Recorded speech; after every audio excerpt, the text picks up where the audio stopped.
ಅಲ್ಲವ ಒಳಗಡೆ ಏನ್ ಮಾಡಕತ್ತಿದ್ದಿ? ಚಪಾತಿ ಮಾಡ್ಬೇಕು ಅಂತ ಹಿಟ್ಟು ಇದ್ನಾ. ಆ ಹಿಟ್ಟು ತಂದು ನನಗಲ್ಲದ ಮೇಲೆ ಹತ್ತಿಸ್ಬಿಟ್ಟೇನ?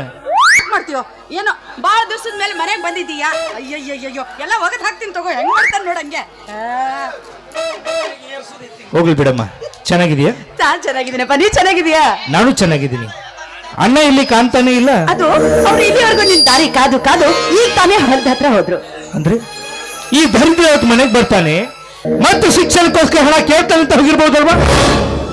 ಏನು ಮಾತಾಡ್ತೀಯೋ ನೀನು? ನಿಮ್ಮಣ್ಣ ನಿನ್ನ ಮೇಲೆ ಪ್ರಾಣನೇ ಇಟ್ಕೊಂಡಿದ್ದಾರೆ. ಈ ಭೂತಾಯಿನ ಎಷ್ಟು ಪ್ರೀತಿ ಮಾಡ್ತಾರೋ ಅದಕ್ಕಿಂತ ದುಪ್ಪಟ್ಟಾಗಿ ನಿನ್ನ ಮೇಲೆ ಪ್ರೀತಿ ಇಟ್ಟಿದ್ದಾರಪ್ಪ. ನನ್ನ ತಮ್ಮ ಆದಷ್ಟು ಬೇಗನೆ ವಿದ್ಯಾವಂತನಾಗಿ ದೊಡ್ಡ ಡಾಕ್ಟರ್ನಾಗಿ ಯಾವಾಗ ಈ ಊರಿಗೆ ಬರ್ತಾನೋ, ಯಾವಾಗ ನಾವು ಕಂಡ ಕನಸೆಲ್ಲ ನನಸಾಗುತ್ತೋ ಅಂತ ದಿನ ರಾತ್ರಿ ಹಮ್ಮಲಿಸ್ತಾ ಇರ್ತಾರಪ್ಪ. ನಮ್ಮ ಅಣ್ಣ ಒಬ್ಬ ಬಡ ರೈತನಾದ್ರೂ ಕೂಡ ನನ್ನನ್ನು MBBS ಡಾಕ್ಟರ್ ಮಾಡ್ಬೇಕಂತ ಕನಸು ಕಾಣ್ತಾ ಇದ್ದಾನೆ. ನಿಮ್ಮೆಲ್ಲರ ಆಸೆ ಕನಸಿನಂತೆ ನಾನೊಬ್ಬ ಡಾಕ್ಟರ್ ಆಗ್ತೀನಿ. ಅದಕ್ಕೆಮ್ಮ ನಿನಗೊಂದು ವಿಷಯ ಹೇಳಬೇಕು. ನೀನ್ ಬಯಲ ತಾನೆ? ನಾನು ಅಲ್ಲ, ಇಷ್ಟು ವರ್ಷದಲ್ಲಿ ನಾನು ಯಾವತ್ತು ಬೈದಿದ್ದೀನಿ ಅಂತ ಇವತ್ತು ಬೈತೀನಿ. ಹೇಳಿ ನೋಡೋಣ. ನಿಜವಾಗ್ಲೂ ಬಯಲ್ವಾ? ಖಂಡಿತವಾಗಿಯೂ ಇಲ್ಲ. ಅದಕ್ಕೆಮ್ಮ ಅದೇನಂದ್ರೆ, ಅದೇನು ಅಂದ್ರೆ ಅದು ಯಾವುದು? ನಾನೊಂದು ಹುಡುಗಿನ ಪ್ರೀತಿಸ್ತಾ ಇದ್ದೀನಿ.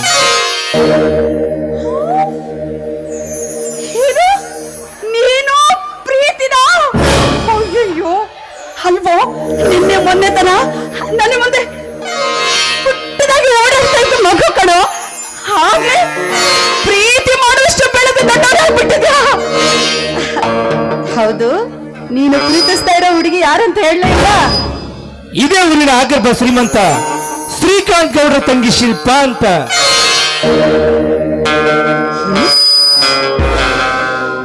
ಆ ಗೌಡ್ರ ತಂಗಿ ಶಿಲ್ಪನ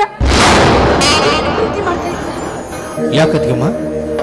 ಶಿಲ್ಪ ಅಂದ ತಕ್ಷಣ ನಿನ್ ಮುಖಾನಿ ಸಾನದಾಯ್ತು. ಯಾಕೆ? ಅವಳು ನಿಮ್ಗೆ ಇಷ್ಟ ಇಲ್ವಾ? ನಿಮಗೆ ಇಷ್ಟ ಇಲ್ಲ ಅಂದ್ರೆ ನಾನೇ ಅವಳ ಮರೆತು ಬಿಡ್ತೀನಿ. ಎಂಥ ಮಾತು ಮಾತಾಡ್ತೀಯೋ? ಒಂದು ಮಾತು ಹೇಳ್ತೀನಿ, ಚೆನ್ನಾಗಿ ನೆನಪು. ಕೂಡಿದ ಪ್ರೀತಿಯನ್ನು ದೂರ ಮಾಡಿ ಇಷ್ಟು ಕಟಕಿಯಲ್ಲಪ್ಪ ಈ ನಿನ್ನತ್ತಿಗೆ. ನೋಡು, ಎಷ್ಟೇ ಆಗ್ಲಿ ಅವರು ಈ ಊರಿಗೆ ದೊಡ್ಡ ಶ್ರೀಮಂತರು. ನಾವು ಒಂದು ಹೊತ್ತು ಊಟ ಮಾಡಿದ್ರೆ ಇನ್ನೊಂದು ಹೊತ್ತು ಉಪವಾಸ ಮಲಗುವಂತ ಬಡವರು ಕಡೋ. ನಿಮ್ಮಣ್ಣ ನಿನ್ನೆ ವಿದ್ಯಾಭ್ಯಾಸಕ್ಕೋಸ್ಕರನೇ ಕಷ್ಟಪಟ್ಟು ನಮ್ಮ ಹೊಲದಲ್ಲಿ ಅಲ್ಲ ಅಂತ ಬೇರೆಯವರ ಹೊಲದಲ್ಲಿ ದುಡಿತಾ ಇದ್ದಾರೆ. ಹೇಗಿರ್ಬೇಕಾದ್ರೆ ನಮಗೂ ಅವ್ರಿಗೂ ಭೂಮಿ ಆಕಾಶದಷ್ಟು ಅಜಗಜ ಅಂತ ಇರುವಾಗ ಅವ್ರ ಜೊತೆ ನಮ್ಮ ಸಂಬಂಧ ಹೇಗೆ ಹೋಗುತ್ತೆ ನೀನೇ ಹೇಳಿ ನೋಡೋಣ. ಅದಕ್ಕೋಸ್ಕರ ಹಿಂದೆ ಮುಂದೆ ನೋಡ್ದೆ ವಿನಃ ಮತ್ತೆ ಯಾವ ಉದ್ದೇಶನೂ ಇಲ್ಲಪ್ಪ. ಒಂದು ಕೆಲಸ ಮಾಡಿ, ಈ ವಿಷಯನ ನಿಮ್ಮ ಅಣ್ಣ ಬಂದ್ಮೇಲೆ ನೀನೇ ಹೇಳ್ಬಿಡು. ಒಬ್ರಿಗೊಬ್ರು ತುಂಬಾನೇ ಪ್ರೀತಿಸ್ತಾ ಇದ್ದೀವಿ. ಹೇಗಾದ್ರೂ ಮಾಡಿ ಅಣ್ಣನ ಹತ್ರ ನೀನೇ ಹೇಳು.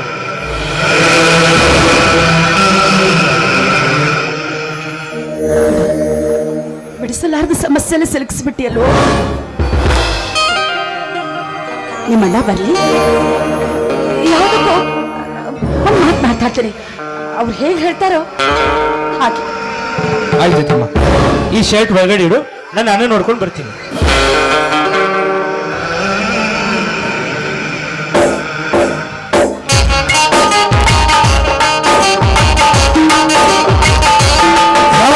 ಬೆಂಗಳೂರಿಂದ ಇದಕ್ಕೆ ತಾನೇ ಬಂದ. ಚೆನ್ನಾಗಿದೆಯಾ? ನಾನು ಚೆನ್ನಾಗಿದ್ದೀನಪ್ಪ. ನೀನ್ ಚೆನ್ನಾಗಿದೀಯಾ? ನಾನು ಚೆನ್ನಾಗಿದ್ದೀನಿ. ಹೇಗೆ ನಡೀತಾ ಇದೆ ವಿದ್ಯಾಭ್ಯಾಸ ಎಲ್ಲ? ವಿದ್ಯಾಭ್ಯಾಸ ಚೆನ್ನಾಗಿ ನಡೀತಾ ಇದೆ. ಆದ್ರೆ ನೀನ್ ಕನಸ್ಕೊಂಡಂತೆ ಕನಸ್ಕೊಂಡಂತೆ ಹೆತ್ತ ತಂದೆ ತಾಯಿಗೆ ಮಾತು ಕೊಟ್ಟಂತೆ ನಾನೊಬ್ಬ ದೊಡ್ಡ ಡಾಕ್ಟರ್ ಆಗ್ಬೇಕಾದ್ರೆ ನನಗೀಗ 10 ಲಕ್ಷ ರೂಪಾಯಿ ಹಣ ಬೇಕಲ್ಲ. ಅಯ್ಯೋ ದೇವ್ರೆ, 10 ಲಕ್ಷನ? ಅಷ್ಟೊಂದು ನಾನು ಹೇಗಪ್ಪ ಸಂಗ್ರಹ ಮಾಡೋದು? ಈಗಾಗಲೇ ಬಡತನದಲ್ಲಿ ಸಾಲ ಸೂಲ ಮಾಡಿಕೊಂಡು ಜೀವನ ಮಾಡ್ತಾ ಇದ್ದೀನಿ. ಅಂತದ್ರಲ್ಲಿ ನನ್ನ ತಮ್ಮ ಮತ್ತೆ 10 ಲಕ್ಷ ಕೇಳ್ತಾ ಇದ್ದಾನೆ.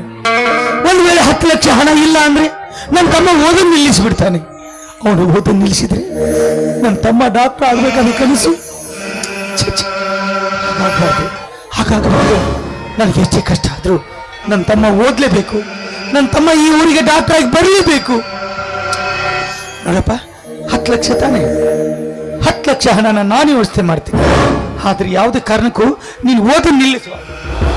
ಏನ್ ಹೇಳ್ತಾ ಇದೀಯಣ್ಣ? ಅಣ್ಣ, ಮಧ್ಯಾಹ್ನದಾಗ ಹೊಟ್ಟೆ ತುಂಬ ಊಟ ಮಾಡಿದ್ರೆ ರಾತ್ರಿ ಉಪವಾಸ ಮಾಡ್ಕೊಳ್ಳೋ ಮನೆತನ ನಮ್ಮದು. ಸರ್ಕಾರ ಕೊಡೋ ರೇಷನ್ ಅಕ್ಕಿಗೆ ಪಾಳಿ ಹೆಚ್ಚುತ್ತಿಮ್ಮ ಬಡವರನ್ನ ನಾವು. ಅಂತದ್ರಾಗೆ ಒಂದಲ್ಲ ಎರಡಲ್ಲ 10 ಲಕ್ಷ ರೂಪಾಯಿನ ನೀನ್ ಎಲ್ಲಿಂದ ತರ್ತೀಯ? ಯಾಕೋ ಈ ನಿನ್ನ ಅಣ್ಣನ ಮೇಲೆ ನಿನಗೆ ವಿಶ್ವಾಸ ಇಲ್ಲೇನು? ನೋಡು, ನನಗೆ ಎಷ್ಟೇ ಕಷ್ಟ ಆದರೂ ನನ್ನ ಹೊಲದಲ್ಲಿ ಆಗದೆ ಹೋದ್ರು ಇನ್ನೊಬ್ಬರ ಹೊಲದಲ್ಲಿ ಕೂಲಿ ನಾಲಿ ಆದ್ರೂ ಮಾಡಿ ನಾನು ಹಣದ ವ್ಯವಸ್ಥೆ ಮಾಡ್ತೀನಿ. ಆದ್ರೆ ಯಾವುದೇ ಕಾರಣಕ್ಕೂ ನೀನು ಓದಿ ನಿಲ್ಲಿಸಬಾರ್ದು. ಯಾಕಂದ್ರೆ ಹೆತ್ತ ತಂದೆ ತಾಯಿಗೆ ಮಾತು ಕೊಟ್ಟಿದ್ದೀನಪ್ಪ, ನನ್ನ ತಮ್ಮನ ಡಾಕ್ಟರ್ನಾಗಿ ಮಾಡ್ತೀನಿ ಅಂತ. ಅದ್ರಗೋಸ್ಕರ ಓದೋದನ್ನು ನಿಲ್ಲಿಸಬೇಡ. ನಾನು ಹಣದ ವ್ಯವಸ್ಥೆ ಮಾಡ್ತೀನಿ. ಹೋಗ್ಲಿ, ಹಣ ಯಾವಾಗ ಬೇಕು? ನಾಳೆನೇ ಬೇಕಾ? ಆಯ್ತಪ್ಪ, ನಾನು ಹೇಗಾದ್ರೂ ಮಾಡಿ ಹಣದ ವ್ಯವಸ್ಥೆ ಮಾಡ್ತೀನಿ. ಹೋಗು, ಈಗ ತಾನೇ ಬಂದ್ಯಾ, ಸ್ನಾನ ಮಾಡಿ ಊಟ ಮಾಡಿ ಹೋಗು. ಇಲ್ಲಣ್ಣ, ಸ್ವಲ್ಪ ಹೊರಗಡೆ ಕೆಲಸ ಇದೆ, ಅದನ್ನ ಮುಗಿಸ್ಕೊಂಡು ಆಮೇಲೆ ಮನೆಗೆ ಬರ್ತೇನೆ. ಅಲ್ಲಪ್ಪ, ಹೊರಗಡೆ ಕೆಲಸ ಆಮೇಲೆ ಮಾಡುವಂತೆ, ಮೊದಲು ಸ್ನಾನ ಮಾಡಿ ಊಟ ಮಾಡೋಗು. ಕೆಲಸ ಮುಗಿಸ್ಕೊಂಡು ಆಮೇಲೆ ಬರ್ತೀನಣ್ಣ.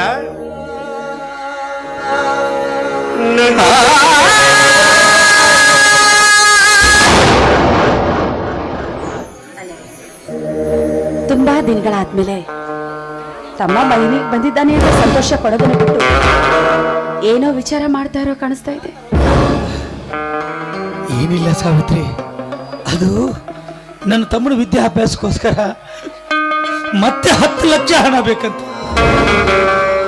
ಅಷ್ಟೊಂದು ನಾನು ಯಾರ ಹತ್ರ ಹೋಗುದು, ಯಾರ ಹತ್ರ ಕೈ ಚಾಚು? ಈ ಊರಲ್ಲಿ 10 ಲಕ್ಷ ನಮ್ಮಂತ ಬಡವರಿಗೆ ಯಾರು ಕೊಡೋದು? ಅದನ್ನೇ ಯೋಚನೆ ಮಾಡ್ತಾ ಇದ್ದೀನಿ.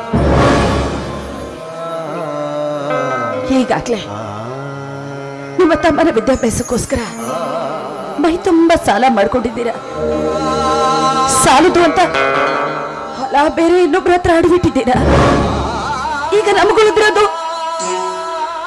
ಇದೊಂದು ಮನೆ.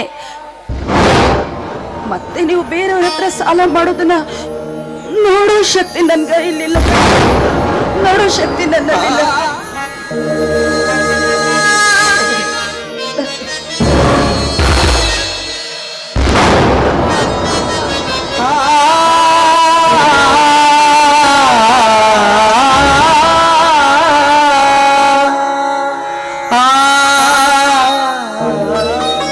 ಹೆಂಡತಿಯಾಗಿ ಈ ಮನೆಗೆ ನಡೆಯಕ್ಕೆ ಬಂದಾಗ ನನ್ನ ತವರು ಮನೆಯವರು ನನಗೆ ಉಡುಗೊರೆ ಅಂತ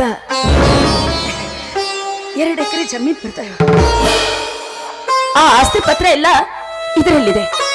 ಇದನ್ನ ಎಲ್ಲಾದ್ರೂ ಮಾರ್ಬಿಡಿ, ಇಲ್ಲ ಯಾರ ಹತ್ರ ಸದ್ಯದ ಮಟ್ಟಿಗೆ ಹಣನಾದ್ರೂ ಇಡಿ. ಇದರಿಂದ ಬಂದ ಹಣದಿಂದ ನನ್ನ ಮೈದನ ವಿದ್ಯಾಭ್ಯಾಸ ಪೂರ್ಣ ಮಾಡಿ.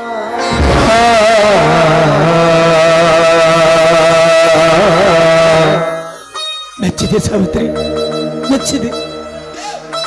ಮದುವೆಯಾಗಿ ಗಂಡನ ಮನೆಗೆ ಬಂದು 2 ದಿನದಲ್ಲಿ ತುಂಬಿದ ಮನೆತನವನ್ನು ಬ್ಯಾರಿ ಮಾಡುವ ಈ ಸಮಾಜದಲ್ಲಿ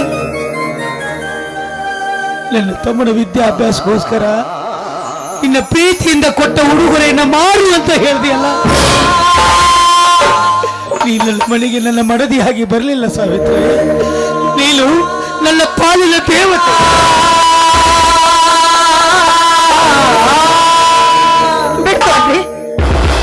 ಏನು ಮಾತಾಡ್ತಾ ಇದ್ದೀರಾ ನೀವು?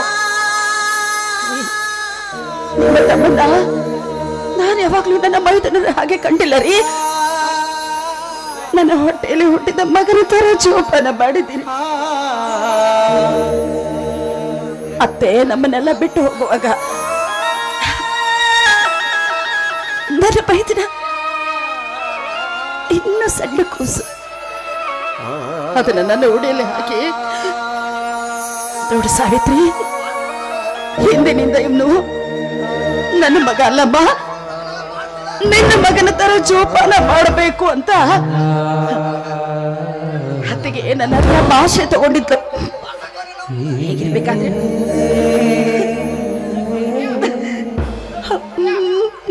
ಅದಕ್ಕೋಸ್ಕರ ತಂದೆ ತಾಯಿ ಆದವರು ಇಷ್ಟು ಮಾಡ್ತಿದ್ರೆ ಹೇಗ್ರಿ? ಇಷ್ಟು ಮಾಡ್ದಿದ್ರೆ ಹೇಗೆ? ನೋಡಿ, ನೀವಿಲ್ಲದೆಲ್ಲ ಚಿಂತೆ ಮಾಡಕ್ ಹೋಗ್ಬೇಡಿ. ಮೊದ್ಲು ಆ ಆಸ್ತಿನ ಮಾರಿ ಅದರಿಂದ ಬಂದ ಹಣದಿಂದ ನನ್ನ ಮೈದನಿನ ವಿದ್ಯಾಭ್ಯಾಸ ಪೂರ್ಣಗೊಳಿಸಿದ್ರೆ ಅಷ್ಟೇ ಸಾಕು. ಆಯ್ತು ಸಾವಿತ್ರಿ, ನೀನು ಹೇಳಿದಾಗೆ ಹಣ ಆದ್ರೂ ಬಿಡ್ತೀನಿ, ಇಲ್ಲ ಮಾರಾದ್ರೂ ಮಾರ್ತೀನಿ, ಹೇಗಾದ್ರೂ ಮಾಡಿ ಹಣದ ವ್ಯವಸ್ಥೆ ಮಾಡ್ಕೊಂಡ್ ಬರ್ತೀನಿ. ನನ್ನ ತಮ್ಮ ನಾಳೆನೇ ಬೆಂಗಳೂರು ಹೋಗ್ಬೇಕಂತೆ, ಇದು ನಾಳೆನೇ ಹಣ ಬೇಕು. ನಾನು ಆದಷ್ಟು ಬೇಗ ಹಣದ ವ್ಯವಸ್ಥೆ ಮಾಡ್ಕೊಂಡ್ ಬರ್ತೀನಿ. ಹೊರಗಡೆ ಏನೋ ಕೆಲಸ ಇದೆ ಅಂತ ಹೋಗಿದ್ದಾನೆ, ಅವನು ಬಂದ್ಮೇಲೆ ಊಟದ ವ್ಯವಸ್ಥೆ ಮಾಡು, ನಾನು ಆದಷ್ಟು ಬೇಗ ಬರ್ತೀನಿ. ನೋಡಿ, ನೀವು ಅಲ್ಲೇ ಹೋಗಿ ಕುತ್ಕೊಂಡ್ಬಿಡ್ಬೇಡಿ, ಆದಷ್ಟು ಬೇಗನೆ ಬನ್ನಿ. ಅವನು ಹೊಟ್ಟೆ ಹಸ್ಕೊಂಡು ಬಂದಿರ್ತಾನೆ, ಅಡಿಗೆ ಮಾಡ್ತೀನಿ, ಎಲ್ಲರೂ ಸೇರಿ ಊಟ ಮಾಡೋಣ. ಆಯ್ತು ಸಾವಿತ್ರಿ.